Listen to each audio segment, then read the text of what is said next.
Hi there.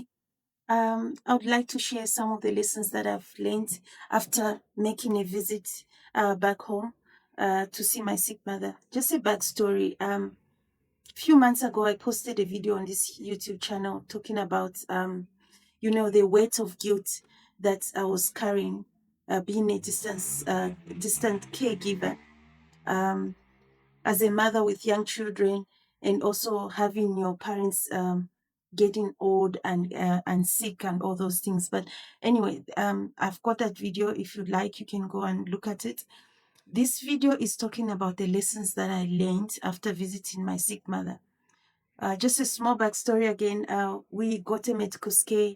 um, I needed to go and see what was going on. So lessons learned after that visit is that once you visit, it gives you a real picture of what's going on. You know, the day-to-day happenings.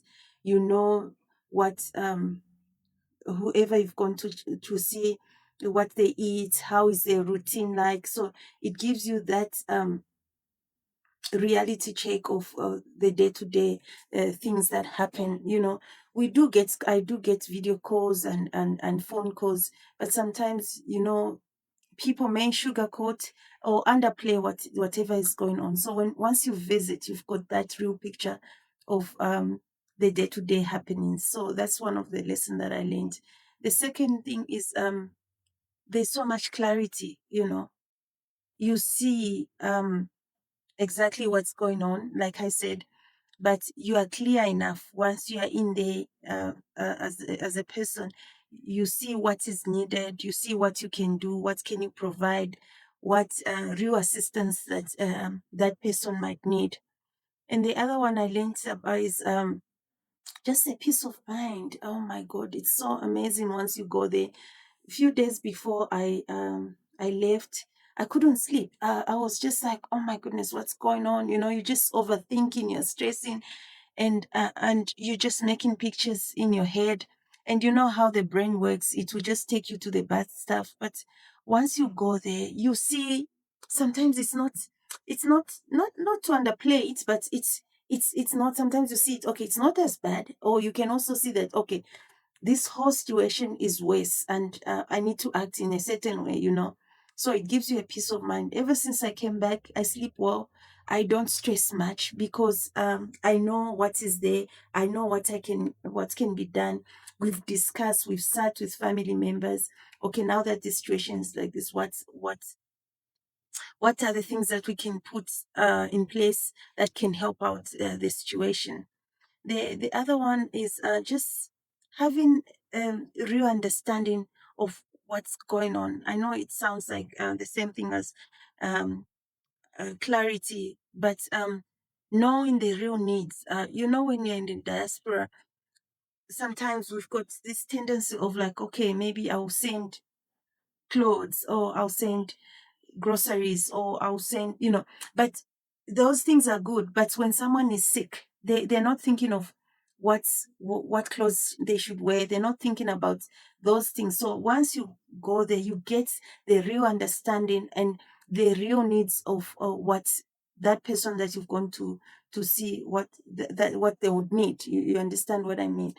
So things like, okay, you might send groceries and stuff, but maybe think about, okay, maybe let me send instant foods, something that they can make quickly if they're staying alone, or there's need for quick stuff. Like, okay, what can I send instead of sending things that will need time to cook? Let me send maybe um, oats or stuff like that, just as an example. So those are lessons that I learned visiting my sick mother in Zambia. And also, just once you go there, one thing that I would just share here is when I went, my mother said something to me that I didn't even expect. She said she didn't think that I would go. She would not. She thought like, ah, I've got small kids. They're in school and all that. Thank goodness the time I went, the kids were on holiday. So that really did help because I could then go. But she said something like she didn't expect me to go.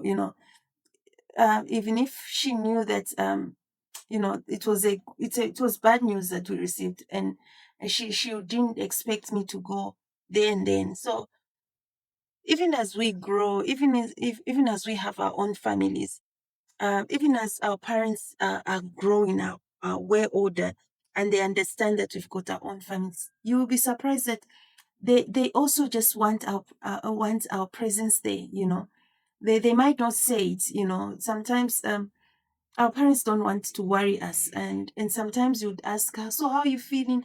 Then she would just underplay it and say, okay, no, no, it's the same pains, I'm okay, I'll be fine. But deep down in their heads, sometimes they want us to be there. And I know it's not an easy thing when you've got small kids or when you run in a house.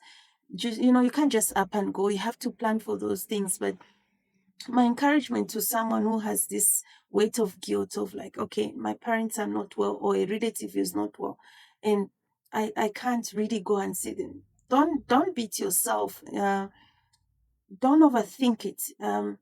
When you have time, take that step and just go and visit. It doesn't have to be a month. I went for 7 days, but up to now, it just refreshes your mind just knowing that your parents can rely on you and can know that if something were to happen, you can, just leave everything, plan obviously, but don't leave everything and just up and go. But plan and go and see them, and I'm sure they will appreciate. So it also just creates those memories and the connections, because sometimes we think, okay, we've had connection, we've got memories, but I mean, you can still carry on and be creating memories even as you get old, even as your parents get old. So take a chance, take time, make that trip, and go and visit. You'll be surprised how how it will be of help to the person that you've gone to visit, and it will also be of help to you, because then you're not overthinking, you're not overstressing, you're not making pictures in the head of what really is going on. You've got a clear picture of is going on and what can be done in a situation like that. So yeah, I just wanted to share. So remember, when you visit, you've got a real picture of what's going on. There's so much clarity. You have understanding of the real needs, and just you create memories as you visit as well. Thank you so much for watching. I hope that this video added some value to you as a distance caregiver. Thank you so much. Bye bye.